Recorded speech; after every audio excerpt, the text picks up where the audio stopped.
Hallo und willkommen for the final time to the final of Euro 2024 between Spain and England. Spain, of course, three-time Euros winners. England, of course, zero-time Euros winners, but two-time consecutive finalists. Only the fourth country to make two consecutive finals, following, of course, the Soviet Union, Germany themselves, the hosts of this year's tournament, and Spain, England's opponents today, who are the only country to have won back-to-back Euros finals in 2008 and 2012. None of the three preceding England, the USSR, Germany and Spain, have managed to make back-to-back finals without winning at least one of them. Does that bode well? Who knows? Today's game is being played here, as you can see behind me, at the Olympiastadion. Not to be confused with the Olympiastadion in Munich. This is the Olympiastadion in Berlin. This stadium has quite a fascinating history. Originally, the first sporting complex to be built here was between 1907 and 1909. Was actually a horse racing track, and you can still see the original ticket stalls. I went to visit them before kick-off, like I'm sure most England fans have before this Euros final, and also the original tunnels are still there. Couldn't see those. Then, in 1912, Germany were awarded with the right to host the 1916 Olympic Games. So they built a stadium here called the Olympiastadion. Probably pronouncing that wrong, but something along those lines, the Olympiastadion. That stadium was, the architect for that stadium was Otto March, renowned German architect of his day. The stadium only took 200 days to build. Yet, unfortunately, Otto didn't live for 200 days, so he never lived to see the stadium be completed, nor did the stadium live to host the Olympics, because the outbreak of World War I meant that the 1916 Olympics never happened. So the Olympiastadion, the original Olympic stadium here in Berlin, never hosted an Olympic Games. Then, in 1931, Germany was awarded with the right to host the 1936 Olympics. So, of course, naturally, being sensible Germans, they decided to restore the stadium. Then, in 1933, a certain Adolf Hitler and the Nazis came to power. You may or may not be familiar with them. And aside from some other things, one of the things that Hitler decided was that he wanted an entire sporting village, a Reich sports complex here. So he demolished, not by hand, but he ordered the demolition of the original Olympiastadion, which had a capacity of 64,000 and was only standing for 20 years. Hitler not only did that, but also commissioned Otto March's own son, Werner March, assisted by his brother, Walter March, as the architects for the new stadium, this stadium, the Olympiastadion. And so over the next 2 years, this was constructed, or something very similar to this. The outside is relatively well kept from the 1936 games. The inside has been renovated pretty significantly on 2 occasions. Still have the original pillars, one marking each Olympics. This one is London, 1908.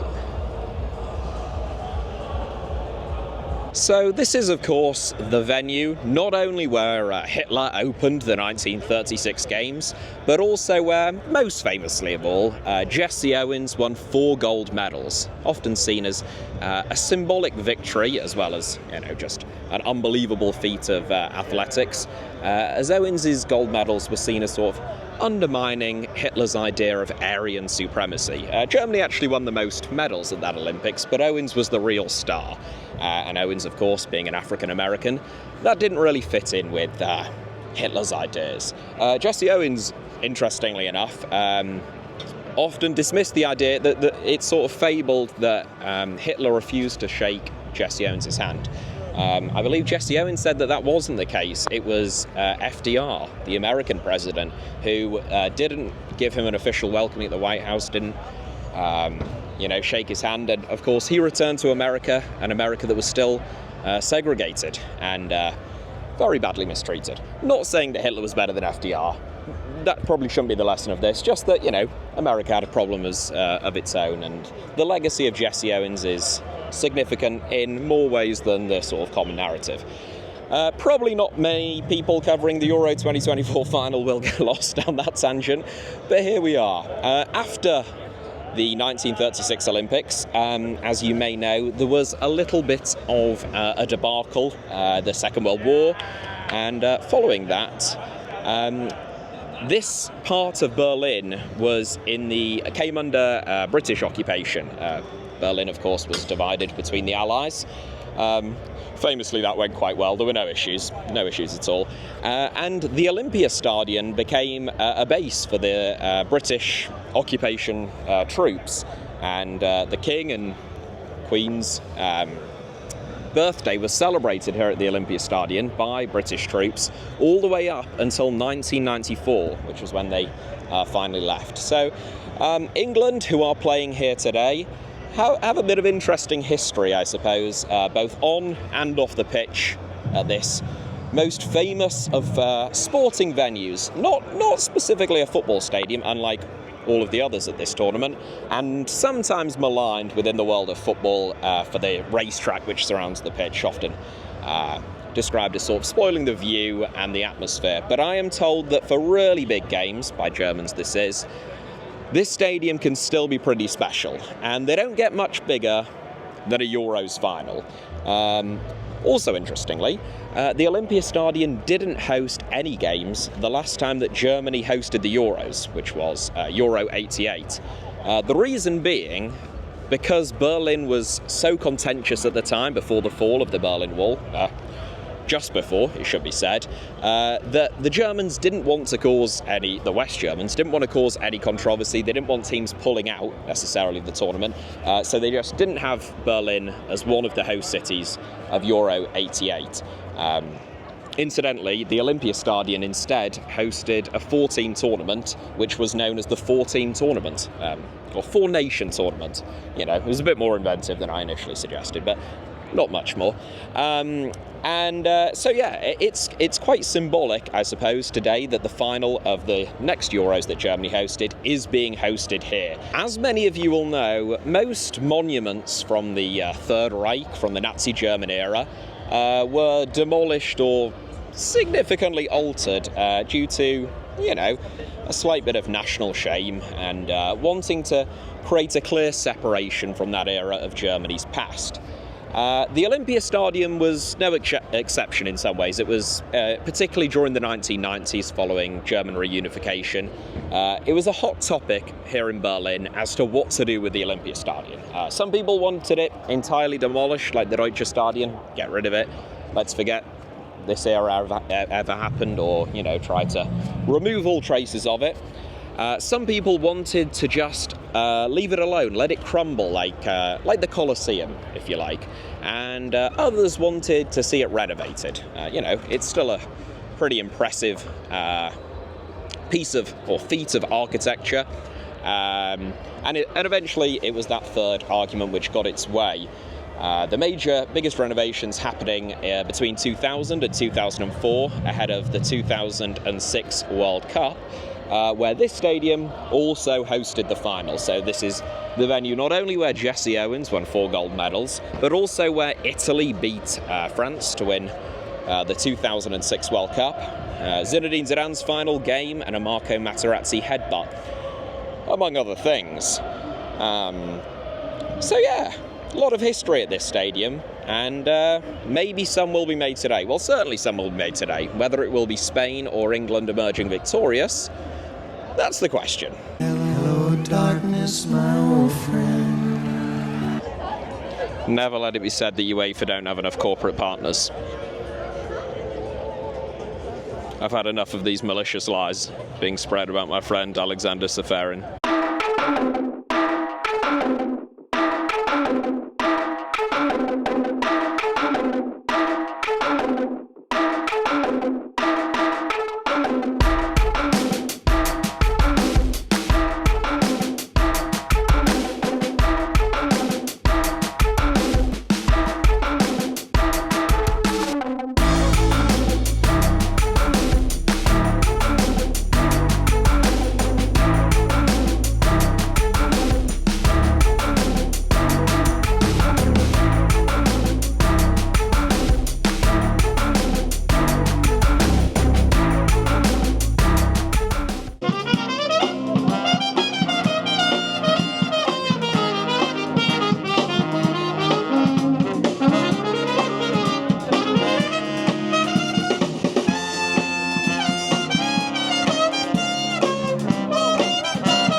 when you bought tickets to the final, assuming that France would be in it.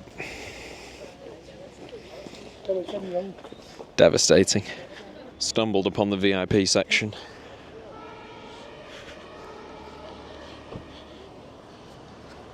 Skybox for this Euro final. Cost up to €400,000 for 10 people. Bargain when you put it like that for 10 people. It's the first time I've been to a stadium where they have an actual car dealership within the stadium grounds. Wow. Germany this summer, summed up in one photo.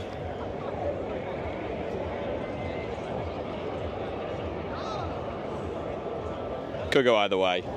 We have a trespasser. Someone's jumped 2 sets of turnstiles. The steward is chasing them. Oh, gutting, he's gone out of shot.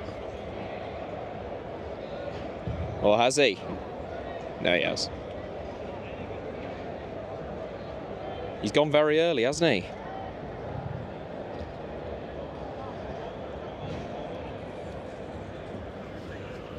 Still over 2.5 hours until kickoff, but he's tried his luck. Fair play to him, given the ticket prices. I mean, don't jump turnstiles, guys. But it can create crushes, which are bad. But I'm making light of the excessive prices of tickets. So, according to UEFA, this isn't a restricted view seat. I'll just sit down.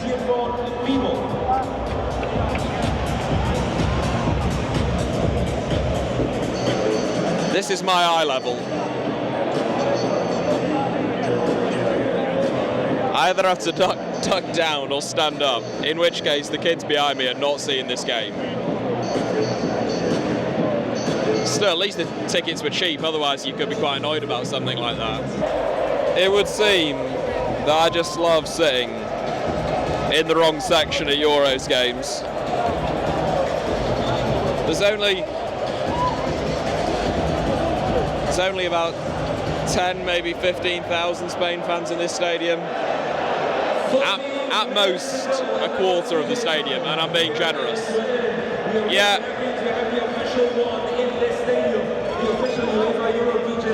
That's where we are.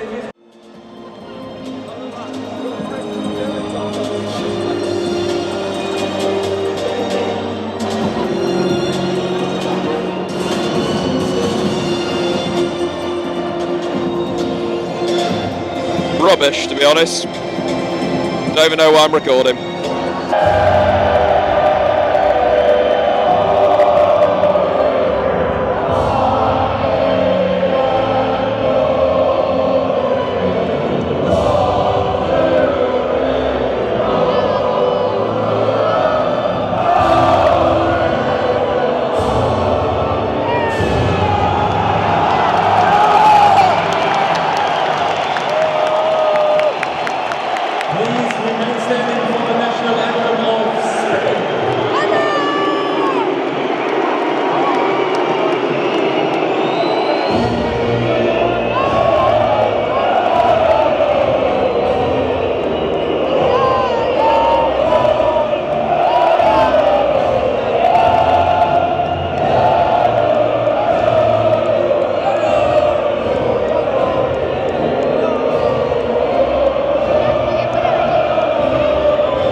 And it's live!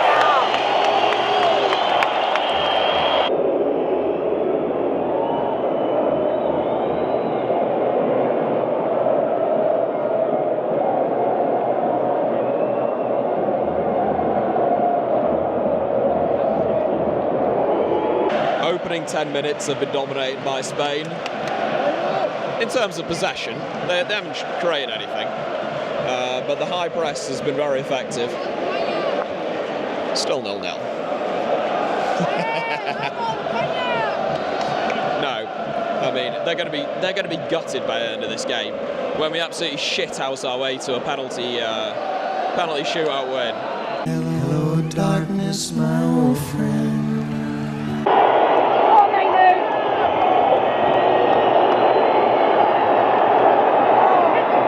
25 minutes on the clock. Can you see? No, I don't say. Kane's just got into the book, but England have arrived. They've had about 3 good attacks. The Spanish press is still a problem, but England look good. Saka looks decent against Cucurella. Foden's been dispossessed a couple of times, but you can't have it all. Spain are a decent team. We expected that much. There we go.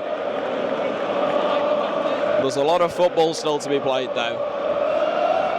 Finely poised would be a good way to describe it.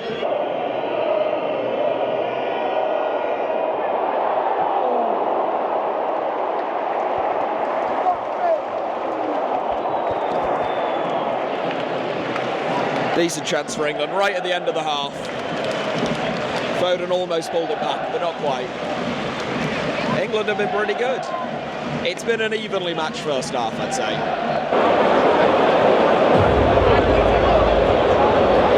A no smoking policy is an operation at the UEFA Euro 2024. Any person using tobacco or cigarette products inside the stadium ball. Half-time, pros and cons. From an England perspective, the cons are Kane still looks injured, struggled to get involved. His back is not as it should be. Foden has been less involved than he was against the Netherlands. That's a shame. Spain's press has by and large worked, been pretty effective. That's not ideal. Probably had their 2 best chances from an effective press in the midfield. And that's probably about it on the cons front, you know. I think Shaw's, now for the pros, Shaw has dealt well with Yamal so far, despite presumably not being 100%. Walker's been excellent against Williams, hasn't given him a sniff. Saka's given Cucurella a hard time. Bellingham's been lively without massively affecting the game. And yeah, England are level. There's not been much in it, which I think is better for England, because a lot of people maybe expected Spain to outplay England, to be popping passes around them, creating chances at will. That hasn't happened. And England have used substitutes well this tournament. Look, it's about 50-50, let's not kid ourselves. But 50-50 at half-time, I probably would have taken pre-kick-off. So, yeah. Just a shame, you know, that this wasn't listed as a restrictive UC, because, I mean,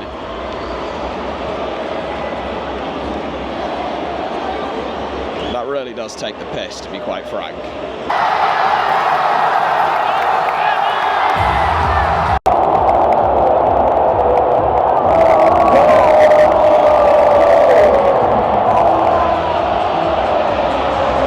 It's 1-0 Spain, right at the start of the second half. England just caught out. It's Inaki Williams who's finished it. It's a fairly straightforward ball, but it looks like England got outnumbered and Inaki Williams taps it in. It's 1-0 Spain. England need to start playing. That's what they do when they go 1-0 down so far this tournament. Let's hope it happens again, because we need it. England went 1 goal up in the last Euros final and lost. Now they're 1 goal behind, and they need the opposite trajectory. Should be 2-0 Spain. Dani Olmo, I think, just missed an absolute sitter, which would have made it very difficult for England. Should apologise, of course. I believe I said Inaki Williams when it's Nico Williams. Silly me.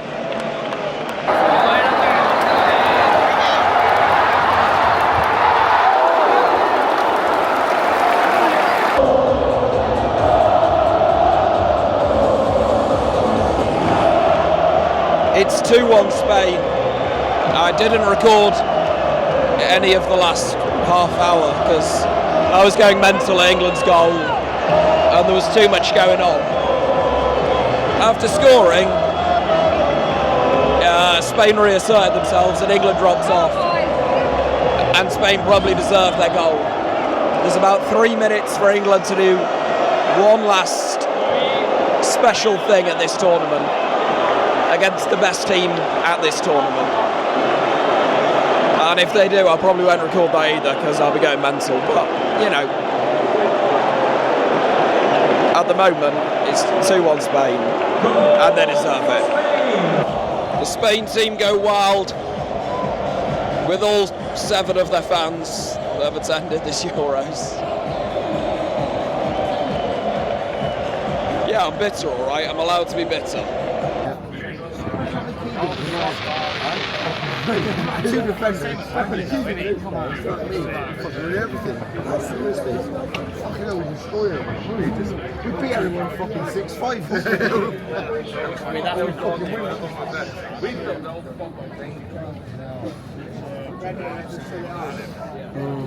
Well, it is the morning after the night before, here in sunny West Berlin. No rain at the moment, unusually. Just on the balcony of the hotel. Didn't really get the chance to record last night after the game. Too busy crying. No, not really. I don't get too emotional about football these days. You've got to put things in perspective, haven't you? And the last 4 weeks have still been brilliant. Following England, you know, the games have been turgid at times, but the trip's been fantastic. You know, friends, having my dad come out. My girlfriend initially for 6 days. She ended up being here 2.5 weeks. So, you know, can't complain too much. As for the game and as for the final, I think most people would agree, myself included, that Spain have been the best team at this Euros, haven't they? Let's be honest. Pretty much from start to finish. I thought England gave them a good game, as I thought they would. But they edged it, didn't they? It was hardly, you know, a trouncing or anything. The first half, there was basically nothing in it. Largely because I think Shaw and Walker neutralised Yamal and Inaki Williams. Nico Williams, you bloody idiot. Inaki Williams literally plays for Ghana. The 2 biggest threats in this Spain team very well. Then, of course, right at the start of the second half, they're caught napping, especially Walker. Spain get their goal. And then for the next 20-ish minutes, I thought Spain played their best football of the game. They were the better team. Then obviously England get a goal, get back into it, and for the next 4 or 5 minutes, that was probably England's chance. Spain looked nervy, England were winning 50-50s, they were first to every ball, and you could sense the mood and the momentum had shifted somewhat. And then Spain managed to reassert themselves, and that was probably the moment that decided the game. England retreated a little bit too much for my liking. It's very easy to say that from the stands or from the balcony of your hotel. A little bit harder to do it when you're actually on the pitch. But nonetheless, yeah, Spain, as they tend to, kept the ball well in that moment where if they had have relinquished possession, as I say, as they did for about 4 or 5 minutes, England probably could have gone on and caused them some problems. But it seemed like as they kept the ball, England figured, you know, we'll take this to extra time. This is familiar territory for us. Even penalties now, it feels like the England team, as I've said previously, they don't fear penalties now. They think that they're probably on quite good ground with penalties. But it wasn't to be. Spain scored very late on. If any of you were wondering, by the way, why Spain have so few fans that actually attend games, this isn't me being bitter, this is just in case you're wondering. Because I'd say probably last night there were maybe 10,000, I'd say between 10 and 15,000 Spain fans in a stadium of about 75,000, and something like 50,000 probably England fans, or, you know, at least 40,000 England fans, certainly.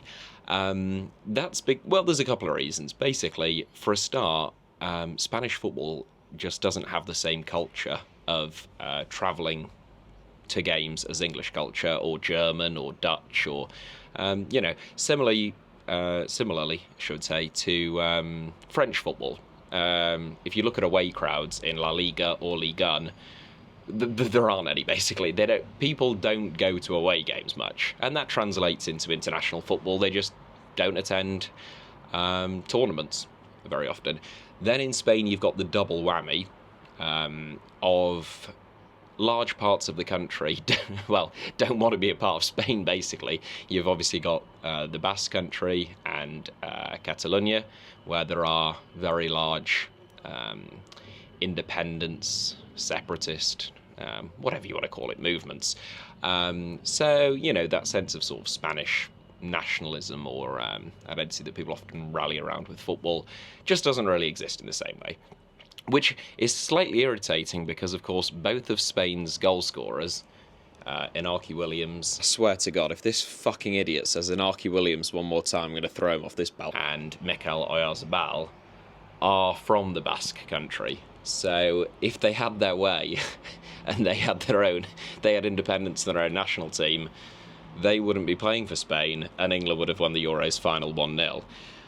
I'm sure that will be of a lot of solace and consolation to any England fans watching. As for England, as I say, Spain deserved to win. As for England, I think this was probably at least their worst performance at a tournament at the last 3 tournaments. Despite the fact, of course, that at the last World Cup we went out in the quarterfinals and this time we made the final. England played a lot better at the last World Cup than they did this Euros. That's the way that international football sometimes goes. England dominated their group, other than against the USA. They battered Iran, they battered Wales in Qatar, then they battered Senegal, the African champions at the time, and then they met France, who were obviously quite good, and it was a very even game. France went on to make the final and go all the way to penalties. So that's just the way it sometimes goes. Again, I think they were better at the last Euros than they were at this one. I think it probably is time for Gareth Southgate to depart. I've probably been I don't really think I've been a big supporter of his, as some people might think. I've just defended him from excessive or unfair criticism at times. Clearly his record, when you look at historical England managers, to have made a semi-final, a final, a quarter-final and a final, when England had never even made a Euros final before, he's reached 2 in a row, is pretty special. A lot of people will be thinking, typical England, they're the first nation now, as I said at the start of this video, to have made consecutive Euros finals and to have lost them both. Typical England is sort of the narrative. But this isn't typical England. Before 3 years ago, we'd never even reached a Euros final. So this is extremely atypical England. They just couldn't quite get the job done on either occasion. I think they were they were definitely closer at the last Euros because, of course, took the lead, had a real good chance. I think that Italy team were worse than this Spain team, probably. And then it went to penalties where, so this game didn't go to penalties, so that was closer, definitionally. But yeah, there are not many players for England had really barnstorming tournaments, did they? You'd probably say Mark Gay was very impressive. Pickford probably had a decent tournament. Walker had an okay tournament, obviously, potentially, I haven't watched it back, but potentially at fault for Spain's first goal, but overall had a decent tournament. But none of the forward players really click. Kane is the big one. I find the way some people are talking about Harry Kane slightly bizarre. You are talking about probably the best centre-forward in the world, and England's all-time leading goal scorer. And some people are talking about him like, I don't know, like it's Emil Heskey or Darius Vassell, with all due respect to those players, as though he was some sort of third-rate striker that, he's holding England back. At this tournament, clearly, Kane was not his usual self. He had a back injury at the end of the season, wasn't playing for Bayern coming into this tournament. In my opinion, he probably should have been rested in the group stage or used sparingly off the bench to give him some more time to rest and recover. But the idea that Kane is holding England back, or that he isn't very good at football, as I've actually seen some people say, is absurd. And the idea that he should retire from international football off the back of a season in which he just scored 44 goals in 45 games in his first season at Bayern, I find a little bit silly. If if we retired every England player as soon as they got an injury, we wouldn't have any players left, would we? So that's my thoughts on that. Sorry, just on this, when I'm talking about, I tweeted last night about whenever England lose, there has to be a scapegoat or some kind of fall guy that everyone can pin the blame on. And it feels like maybe Kane is the one that's getting all of the flack, or a lot of the flack. And I said that some of the things that people were saying about him were embarrassing. To be clear, okay, I'm not saying that it is embarrassing to say that this wasn't Kane's best tournament, that he was underwhelming, or that he should have been dropped. All of those things, the last one's debatable, but they're all to varying degrees true, or at least coherent and reasonable things to think. Kane was injured. That's why he wasn't playing for Bayern Munich at the end of the season. He had a back injury. One of the things that Kane is great at, better than almost anyone else, is backing into defenders, holding the ball up, winning free kicks, retaining possession and getting his team at the pitch. He is outstanding at that. At this tournament, he was very bad at all of those things. And an injured back pretty much explains all of that. So saying that is reasonable. What I'm on about is people, quite a lot of people, saying that Kane isn't good, or that England can never win something with Harry Kane, or that Kane should never play for England again. These are silly things to say, clearly. Kane is England's all-time leading goal scorer. He's probably the best centre-forward in the world, when fit. He scored 44 goals in 45 games in his first season at Bayern Munich this season. I mean, Kane scored more goals this season than Erling Haaland, whilst being a lot better at pretty much everything else other than running, I suppose. You know, his touch is better than Haaland's, his passing, his crossing is better. I don't know who you'd... I can't think of a better striker in the world right now than Harry Kane. So the idea that England would drop him outright even when fit, I mean, there was a guy on the tram saying that he would have scored more goals at this Euros than Harry Kane. I won't describe the man to you, because that would only drum home the point. But even if he had been the most athletic and footballer-like looking person, the likelihood is he would not outscore even an injured Harry Kane, who, I will point out, and I would agree that he was very off it at this Euros, still scored 3 goals, which was as many as anyone. He was literally the joint top scorer at this Euros. He didn't play well, I'm not arguing that, but this man on the tram would not have scored more goals at this Euros than Harry Kane. Sorry, I thought I was done, but just as an aside, since, you know, the timeline is popping off and different things are making me think different things.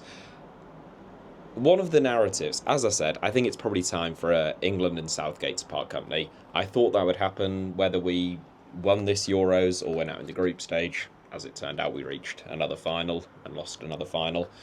I think it just feels like a natural separation point. It's been quite a long cycle, 2016 to 2024, 8 years. I think Southgate has done a good job, not a bad job or an outstanding job, which would probably have to include winning a trophy, but he's done a very respectable job. The narrative from some people is that England must appoint X, Y, or Z. Typically, England must appoint a proven winner, not a yes man, or England must appoint, someone ruthless, someone, who always gets the job done. England have appointed proven winners and ruthless managers before. I mean, Fabio Capello, probably most notably of all. You don't get a much more ruthless winning machine and disciplinarian than Capello, who, of course, did far, far worse than Gareth Southgate in charge of England. Even Sven had an excellent record and had won trophies and performed against all of the odds in club management before getting the England job. That is why he got the England job. And again, I think Sven's record is probably unfairly scrutinised. He lost against very good teams at tournaments where there were a handful of very good teams. But nonetheless, Gareth Southgate's record is inarguably better than Sven-Göran Eriksson's, and far, far better than Fabio Capello's. England just lost a Euros final against a Spain team that was managed by Luis de la Fuente. A man who I would wager probably less than 5% of England fans had heard of before this month. A man who previously managed Spain's youth teams, just like Gareth Southgate did with the under-21s. A man who could hardly be described as a proven, ruthless winner in any respect. Look, there isn't a formula to winning trophies. It's not, just by the book. You appoint this, you get this. International football, like football in general often, is weird. And the person who finally gets England over the line, whenever that may be, in my lifetime or not, and wins a trophy, won't necessarily be Pep Guardiola or Jurgen Klopp. It might be someone you've never heard of. It might be someone whose last job, like Gareth Southgate, was the England under-21s. That's not to say you don't appoint Pep Guardiola if he is available. I would be in favour of that. It's just to say that some of the narratives are very simplistic and wrong, basically. So yeah, I just wanted to add that in there because I think it's a little bit silly. Okay, just one final thing.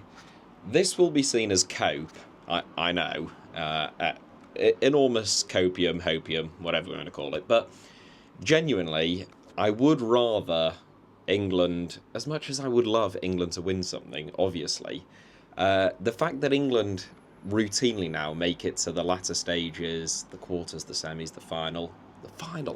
England making a final would have seemed like unfathomable after we lost to Iceland at Euro 2016. In the 2 Euros since then, we have made the final. I would rather that than, say, be Italy, who won the last Euros, Euro 2020, and then, failed to qualify for the World Cup either side of it, and then were totally hopeless at this Euros. If you're, and I don't want to say if you're just a, watching on TV type of fan, that is most fans, and me most of the time, with other sporting events and other football matches that aren't Hull City in England. There's nothing wrong with that. But maybe if you're that, you just want to win. That is the huge. You just want to win for once. Put it to bed. The fact that England haven't won anything for however 60 years or whatever it is. I can get that. But when you go, it's a lot better to be there and to go far than it is to win once and then be rubbish. I remember Euro 2008 vaguely because I was a lot less interested in it because England weren't in it. It's rubbish not being in it, and it's rubbish being really rubbish and going out in the group stage or whatever. The last few tournaments have been really fun, even if losing the final is less fun. Maybe that gets overlooked. I don't know. It feels like it does. It feels almost like some people think it's worse to make the final and lose because that's sort of heartbreaking than it is to just be terrible. I'm not one of those people. I quite like England being quite good and doing well, even if they don't win. I went to pretty much every game at the last Euros. I went to literally every England game at this Euros. They weren't great at this Euros, as I said, but it's been fun watching them, and it's fun getting to see England in semi-finals and finals. I was going to say again, for the first time, literally, not just in my lifetime, but ever. England made one final in 1966, and then didn't make another one until 2021. I quite like England being good, even if they don't win, though I would prefer them to win. Maybe this is like crazy, no one else agrees, but that's my feelings anyway. I bought tickets for the round of 16, the quarter-final and the semi-final in the hope that England won their group and won those games. If we'd have gone out in the group stage, I would have paid a lot of money to not watch England, which wouldn't have been very good. So the fact that England are routinely quite good, I quite like, maybe. To sum up, the Euros have been great. Apart from the trains. The trains have been appalling, and the weather. The weather has been, it's all right now, but overall it's been pretty miserable. But yeah, we've had a good time. We go again. It would be nice, just for once, not to be valiant losers and to be the winners, even if it was by some controversial VAR decision like the penalty against the Netherlands. Even if we completely shithoused our way to it, it would be nice just to be summing up the end of a tournament and saying, yeah, you know, blah, blah, blah, at least we won. But, you know, you can't have it all. I've had a good time. I hope you have too. I hope you've enjoyed some of the videos over this Euros and will enjoy back to normal content from this point on. I'm going home in 2 days. And normal service of me having no life, no friends, no sort of social life of any description, and just churning out what on earth is going on videos about obscure football clubs from Paraguay to Mozambique will be resumed. So I hope you're all delighted about that fact, and I shall see you all very soon. Thank you very much, as ever, for watching. Hit the like button if you enjoyed today's video, let me know your thoughts down below in the comments, and of course, it goes without saying, make sure that you are subscribed to both of my channels, HITC7s and Alfie Potsama, and have notifications turned on. And you can also find me on Twitter, Instagram, or Threads. I have never posted on Threads, but you can follow me nonetheless via the username at HITC7s on all three. And all of those links, plus a whole lot more, as always, should be down in the video description below. Cheers!